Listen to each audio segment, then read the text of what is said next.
way we're training right now, it's not going to be enough for the next level. We got to put a plan together in place. And then I told my son, the other son, I said, look, you're interested in politics. You're interested in movies. You're interested in all this stuff. Are you committed or obsessed yet? Not yet. What do you mean, Dad? I said, your grandpa always tells me, why don't you ask him to make a movie? I don't want to ask you to make a movie. I don't want to ask you to make YouTube. I want you to do it. I want you to pick up the camera. I want you to pick up and learn how to edit. If you're obsessed, you will do it. If you're just interested, you won't.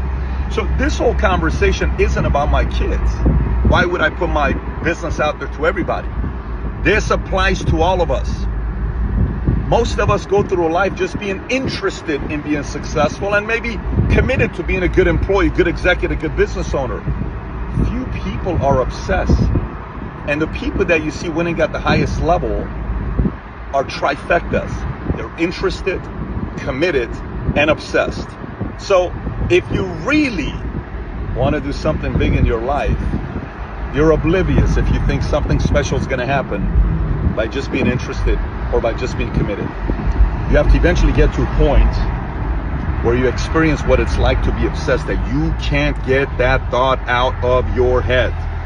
You're almost annoying to be around. Some of you know what I'm talking about, but most people think those people are annoying. You know what I'm saying? If you're like, oh, that guy's so annoying, because you're not yet obsessed with anything. Or if you're the one that people get annoyed with, you're the one that knows what's obsessed. I've coached a lot of people over the years, and I can tell you, a lot of them acted like they were obsessed. They were not. They were just committed for periods of time. And then they went back to being interested and they got distracted. This is not easy to do. This is very hard, but and life doesn't get easier when you're obsessed anyways. It's like, I can't until I get this thing done. Anyways, power to the obsessed people. And maybe it's also a message to all the interested and committed people. Be patient with your kids or with your spouse or with somebody that's obsessed. Because trust me, they can't do anything about it. They're in the obsessed community. It's 24/7 with them.